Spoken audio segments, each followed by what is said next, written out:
Good afternoon. These are on, I presume. I'd like to talk to you today, and do I have control of these slides, or is I do? Okay. Let's get through these really quick, because this is just because you have to get CMEs, and I have to tell you that I am on the Speakers Bureau for GSK, GlaxoSmithKline, and also a nutritional consultant for an HIV nutritional company named Biosource Therapeutics, which has nothing to do with what I'm talking about today. What I'd like to talk to you about is something that I find thoroughly fascinating. It is glutathione. It is one of the 4 endogenous antioxidants, and it is one that I must admit, despite 80,000 published articles in the English literature, through medical school, internship, residency, fellowship, and a fairly long time in academic medicine, I knew nothing about. It is a very interesting molecule because it exists in an accelerated or increased energy state. The energy state is, or increased energy state, is caused by the fact that it's got a free sulfhydryl group, and therefore can easily donate the hydrogen to a electron and therefore quench a free radical. Now, let me tell you, because I think it's important, and it is a little bit of a divergence, but I learned about glutathione because of something that you probably all have seen in your practice, and that is a low uric acid. Now, when I was in medical school and when I was a professor of oncology, the only thing I knew about uric acid is when you had a kid that you were going to treat for leukemia, you put him on allopurinol to keep the uric acid down. I knew nothing about uric acid being low, except it kept appearing, and it appeared in about 20% of my patients, and that just didn't make sense. So I finally went into PubMed, and after stumbling around for a long time, I found out that uric acid is the last antioxidant your body uses when it's run out of everything else. When it's run out of gas, okay, it uses uric acid. Interesting. So if that's the last, the question then, what was the first?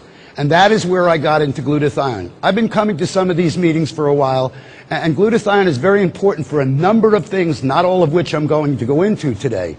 But in point of fact, it has a great deal to do with not only well-being, okay, but aging well, or if you will, retarding the aging process.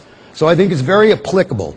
I'd like to, at the risk of repeating things that you already know, go over some of the things that glutathione is important about. Alone in the antioxidant world, okay, every other antioxidant, when it becomes oxidized, becomes itself a free radical. Glutathione doesn't. It actually recycles other antioxidants. In fact, the body considers it so important that up to 6% of the entire ATP expenditure or energy expenditure of the body may be used to synthesize and optimize glutathione levels. That's pretty impressive, 6% of the entire energy output of the body. It is also the only non-enzyme antioxidant that doesn't become a free radical, and in fact has a very interesting corollary when it becomes oxidized, because what happens is it complexes to another spent glutathione molecule, and the compound then becomes GSSG, and GSSG has been shown in animal studies at least to promote and induce delta wave sleep. We all know the importance of that in terms of the aging process, so this, even in its used up form, functions as a very useful product. It not only functions as an antioxidant itself, but alone again in the world of antioxidants, it is an absolutely essential component of antioxidant enzymes, namely glutathione peroxidase, and most importantly, the glutathione transferases. And I bring that up because glutathione transferase abnormalities have now been associated with virtually every cancer known to man, and probably with a lot more than that. And therefore, by promoting the production of glutathione transferases through improving glutathione, we may be doing even more than I'm able to talk about right now. In addition, if that were not enough, let's keep going. It's a chelator. In fact, it's 50% as effective as oral chelation in getting rid of mercury. It has an effect on other heavy metals, but they're not as pronounced as mercury, and mercury is pretty ubiquitous in an environment, so it kind of comes as a freebie. And it detoxifies organic pollutants, perhaps the best known one of which is the 2-carbon fragment that we know as alcohol. And in fact, without glutathione, you ultimately get a hangover because you stop the process at acetaldehyde, which is phase 1 detox, and that in itself is a free radical, and obviously many of us may have felt the effects of that if we didn't have enough glutathione. Now, why is it important in aging? Well, these are old data, and I think they're probably not as robust as they should be, but I'll give you what is available now. Glutathione levels decrease with age. The data would suggest it's 1% a year beginning in the 20s. I think that's too little, too late, but that's only my opinion right now. I haven't proved it.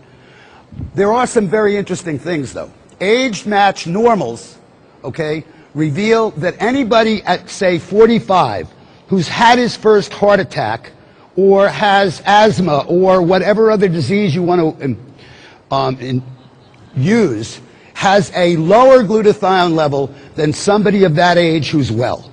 So disease causes decrease in glutathione and an accelerated decrease compared to normals. Glutathione happens to be, and this is perhaps the take-home message, it's the major protector of mitochondrial DNA. Mitochondrial DNA is that DNA within the cells that's responsible, if you will, for the electron transport chain that produces every bit of energy in your body. And we know from pathologic data that if you take a biopsy from a 90-year-old and compare it to a biopsy in a 5-year-old, the mitochondrial DNA in the 90-year-old is only 5% normal compared to the 5-year-old. So obviously we destroy our mitochondrial DNA, we destroy our energy, and we age. Maintenance of normal mitochondrial DNA is directly correlated, and it's got an R value above 0.9 with aging. So the higher your glutathione, the less you age. And I think